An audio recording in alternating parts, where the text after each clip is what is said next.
Hi there. Hi there. Hi. Hey, everything says it's live and it's good. Yes. Yes. I want to end strong. End strong with everything functioning. You never know. So, hi, my name is Tricia Broderick, I'm Diana Larsen. and we co-wrote Lead Without Blame, and we have been coming together because one, we just missed each other. Two, there's just so many topics and so many layers that we could have written about and taken on that we're finding exploring and digging deeper into the topics that we had in the book. And so every month we're bringing a new topic to you. And this is the December edition, and I didn't mess it up this time. So, woot woot. And do you want to talk about what today's topic is? Well, today, we're in December and we're coming up on an important part of the meteorological and astrological and all kinds of other ways, the Wiccan, the year, all kinds of important things that have to do with the turning of the year, the winter solstice. And we talked about it and we said, it for millennia, humans have been facing this day that is the absolute shortest day. The days have been getting shorter and shorter and shorter. Oh, don't remind me. Don't remind me. Right. Well, and the solstice marks the shortest day, the longest night, and means that the very next day the light starts coming back. And so it's a real transition time, and it is a transition that is linked with that feeling like you're in a really dark place, but then discovering that there's still a future, there's still more to learn, there's still more out there. So we thought that would be a really good topic for this month. Well, and because there are so many times where it just feels really dark and like you're like, Right. it's just like, when is it going to ease up? Right. And Right. having that kind of feeling and wanting to move forward, but yet still feeling that little bit of stuck that you can have. Right. Well, and I actually should say in the Northern Hemisphere, it's the winter solstice. In the Southern Hemisphere, it's the summer solstice. They get to have palm trees for their holidays this time of year. We don't necessarily get that, but we get snow. Although I just had nice weather. I just was in San Juan, Puerto Rico for a leadership retreat, and it was amazing. And so I think that is definitely going to have to be something we discuss and doing again. Yes. Right. So that's what we're here to talk about.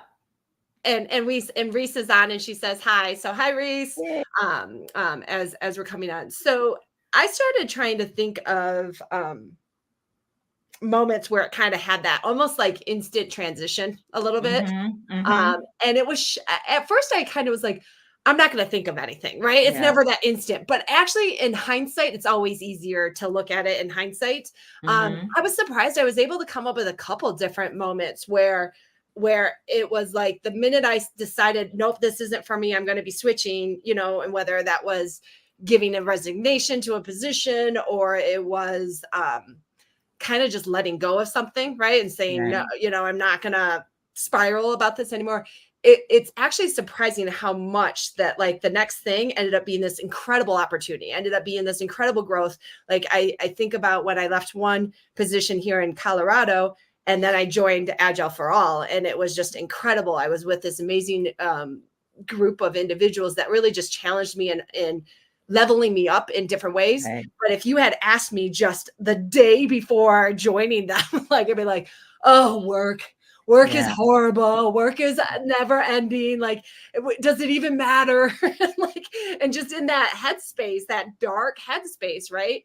And then having it just adjust and be quick about it, right? Like it was, and interesting that once you got into that light, right? Once you got into that opportunity, like how much you could see more, right? Yes. And that was the part that even when I was thinking about moments where this has happened to me in my career, it was crazy how much in a headspace you can get when it's dark. And then in a headspace where it was just the minute you're switching, it was like, oh, there, and just energized everywhere. Right. And sometimes other people can help us with that. I mean, I've been to some solstice celebrations or at least commemorations or something like that, where, there is this sort of going inward as part of the ceremony. But then the big celebration when the turn happens, which, just FYI, in Portland, Oregon, on the West Coast right now, that will be at 7:27 p.m. on December 21st. And so that is the moment when we're turning and starting to get more light and more understanding. I think of the light as being both health giving. I mean, the sun and the light we get from the sun, vitamin D and all that, it's health giving, but it's also understanding opening. When I see the light, right, I understand now things I didn't understand before. I was just going through last month, one of those kind of dark places where I was feeling like, I'm trying to get my new consulting or my old consulting business reinvigorated since we closed the Agile Fluency project. And so now doing a lot more with DianaLarsen.com, and it feels like I've done a lot this year, but it felt like I just wasn't making progress. I just wasn't seeing the results I wanted to see yet. And then I had this great conversation with my financial planner, who I adore. I'm lucky. I have found a financial planner who I just so enjoy. Those are not usually words you hear together. I know. we just really get along. And, when it's possible, we get together face to face and so on. Anyway, and she explained to me that this past year, it's like I've started a new business, because my attention really was elsewhere for a long time. And so this year has been, and she says, and nobody expects, fabulous revenue streams in their very first year of business. Or if they do, they're crazy, right? She said, and so we started talking about all the groundwork that I have been laying for making this more vital again. And that conversation really changed my understanding of my situation.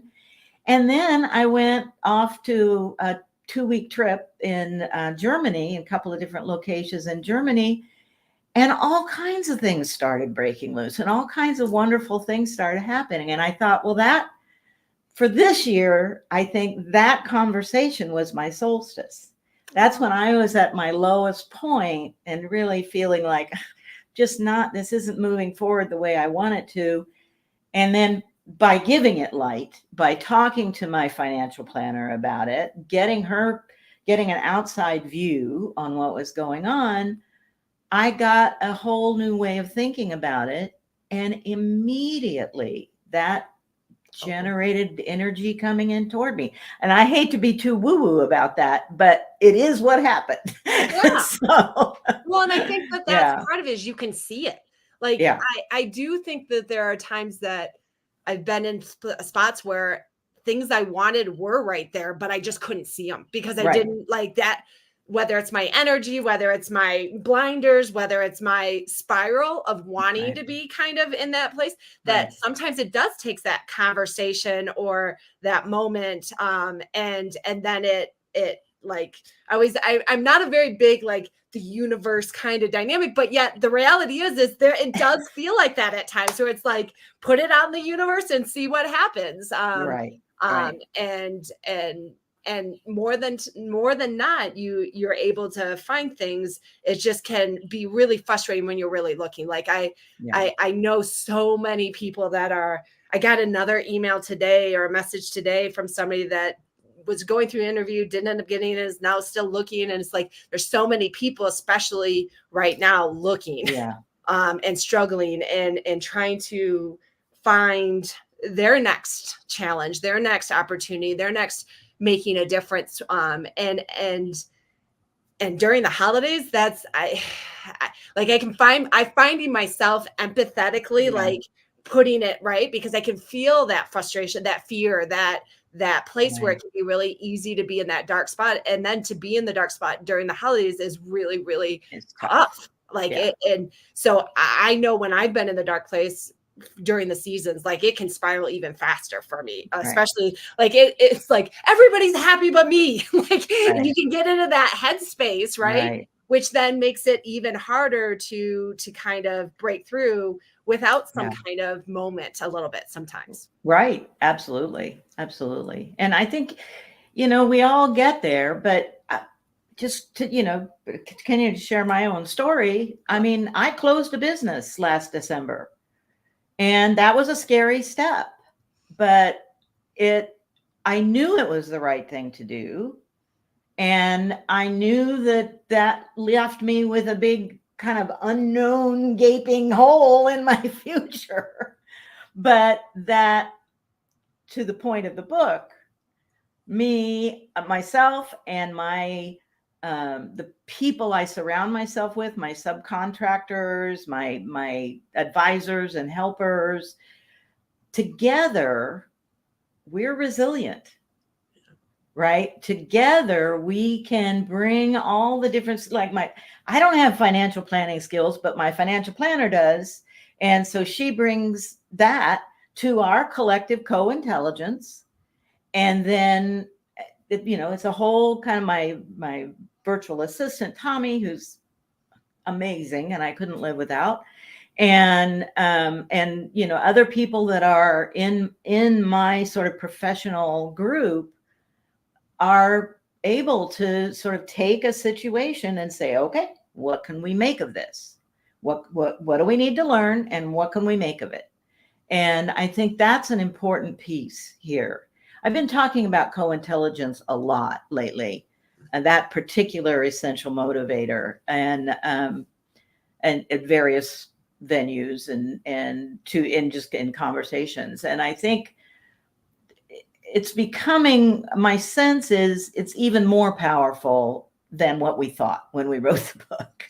I mean, a lot of things I find, that things we put in the book and where we had a sense of it and why it was, and yet now I'm finding it's even more powerful. And well, like power dynamics, that the understanding of that has depth and inner meaning that even beyond what we knew it would and expected that it would. And so co-intelligence is another one of those pieces that I'm discovering. Well, I think about it in a lot of cases, like all of my moments that I do have of where I can, like when I was thinking back of where that switch was, it was absolutely in a collaboration with people. It was absolutely in moments where, okay, I can do this, right? Like, and that was not from a lack of like, I didn't have the skill from before, I did, right? But it's that support that we talk about, community and connection, right?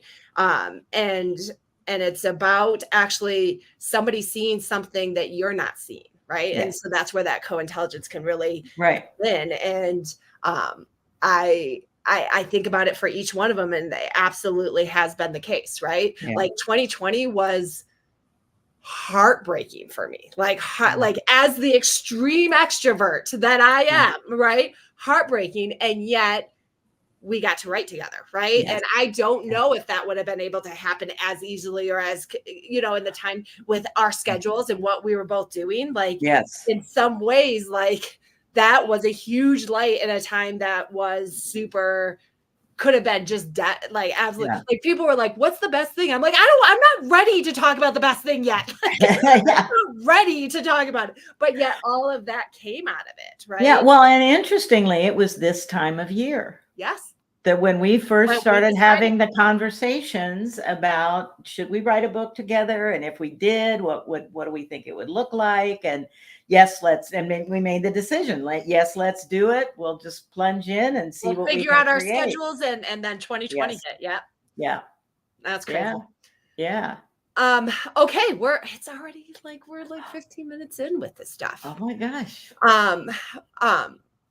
Do you have, but I'm not done. I guess I can't. We're going to go a little bit longer because I can't. I don't want to stop. What helps you the most when you're trying to make that turn? What's most helpful for you? Talking to other people Just about talking it. to people too. Yeah, I am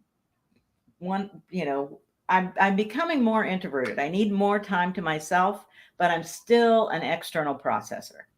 And so it helps me to talk things through with other people. I get more ideas, and other people have different perspectives that I really value.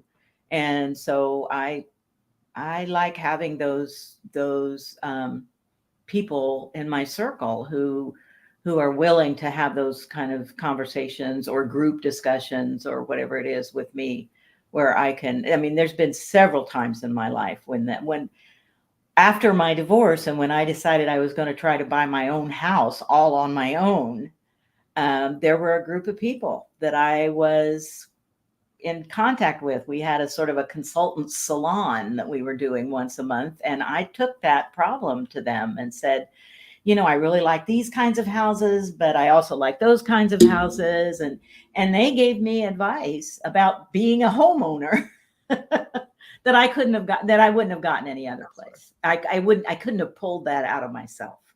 And so for me, that's a huge help, is reaching out to other people. And yeah. I'm the same. I think where I struggle the most with this is actually watching other people.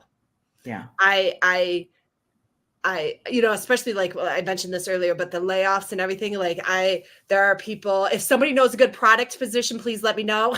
Yeah. I have somebody amazing for you. But I think I take on, I very much have,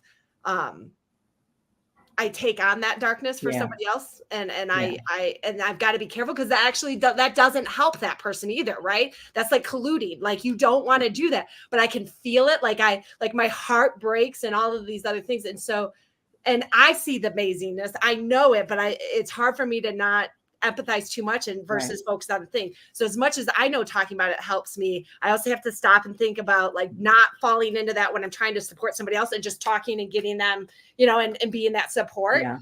But I can get a little too empathetic, which then will bring me down, which then doesn't help them. It doesn't help me. Right. But it's part of, like, I just don't like seeing people that I think are amazing struggling. Like I hate it. Like, and I know it's there. I know it's going to happen, but I still have this like, no, I don't. Well, they're going through hard times in the meantime. I mean, years ago, I had a role as a manager of a group of career counselors that were helping people who were being laid off or whatever. And that, people come in, they are distraught. They didn't plan on this thing happening to them, that they were going to lose their job. And even if there is a severance package, so it's what? I've got to rethink my whole future. Right. Yeah. And as that happened, what I saw was the vast majority of people who went through the program ended up in someplace better. But it didn't help to tell them that. No. We just had to kind of hold that possibility for them. And that while they worked through the pain and the interviews and the, all that stuff. The no's, the rejections, right? That feeling of rejection, certainly, and trying to help counterbalance that and so on. And I'm not a career counselor. I mean, that's not my profession. But I learned a lot about it in that context.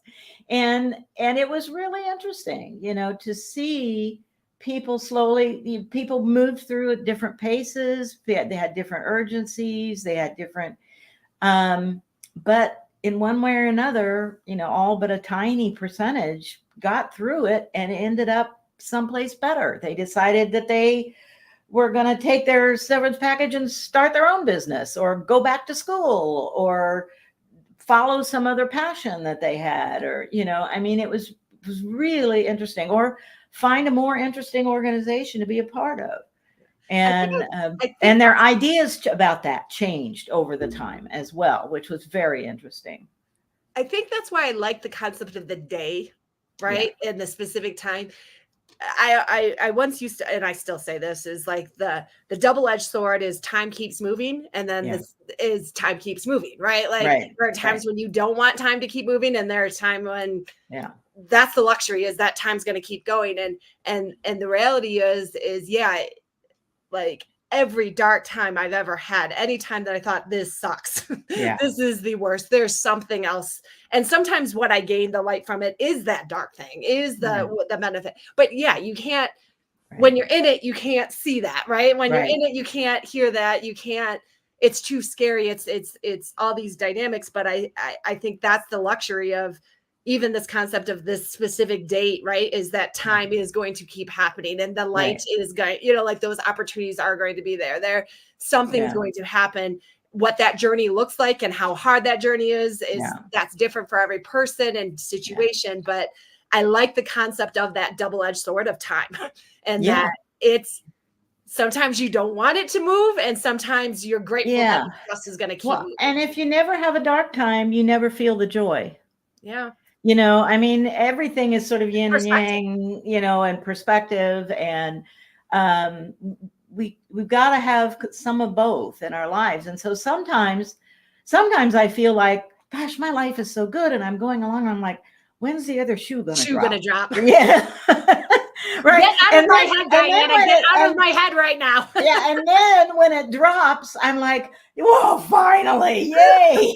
Now I can move. Now I know what I was waiting for. Now I can move on, and so being able to, again, the resilient, that is about a resilience. Resiliency. And helping the people that we encounter who are in the dark times, trying to find ways to help them find their own resilience, I think is hugely important, whether it's an organization or individuals. I think that's just really important. And that's why we wrote the book. So, well, and now we really have to be at time. So what do you have coming up? I'm not sure of all the details yet, but right now I know that I'm going to be partnering with some folks at Miro, the online whiteboard folks, and I'm going to be doing some talks in January and early February in Dublin and London and Manchester. And so that's some of what I have coming up. And then also I'm very excited. There are 2 Agile Open conferences coming up. There's one is Agile Open NorCal, which is going to be, I guess, the end of February. And then Agile Open Northwest, which is my heart's home, is going to be happening the end of March. And so I'm just looking forward to those things. I've got a lot of people contacting me about a lot of cool private opportunities. So I'm really looking forward to that as well. And the InfoQ newsletter, journal. I'm not an online journal. I'm not sure how they characterize themselves. They just published an article that I wrote with Ben Linder, or that Ben wrote it and interviewed me for it. And that just came out on the InfoQ site. So that's all about lead without blame and the things that we talk about in our book. So awesome. Yeah. I have 2 spots left in the January Impactful Training and Speaking course. So if you're tired of repeating yourself as a leader, this is the 2 days for you. There are 2 spots left in that. The facilitation, the ACSM in January is full. So the next one's in April. I don't have many other public classes. Those are my only that's my only public class coming up. The rest of them are not till April, where I'll do another Leading Amazing Teams course with that. I will be keynoting. Yay, Alan. I will be keynoting Cape Town's Scrum Gathering in Cape Town, South Africa in February. And I want to put a plug in. I'm going to put a plug in. Submissions are open for Agile Alliance 2024. I will be submitting my sessions in the next week during the Christmas break or during the holiday break, depending on what you celebrate. And, but I want to put a plug in for that. Check that out. I do highly recommend. Reese is on. She's one of the program team members. And I want to say the submissions are still open for XP 2024 in Europe. That's right. And that's in Italy. Yeah. That's going to be in Bolzano, Italy this year. I mean, Come on. Yeah. And then our next live is going to be January. Look at me. I'm so on top of it today. January 19th next month. And we'll be coming back, to this live. I don't know if we picked a topic yet, but we may not have. I don't think we picked a topic yet, but we'll decide in the next couple of days. Yeah. So thank you for taking time with us, and we wish you all the best and have a wonderful end of your year. Thank you, everybody.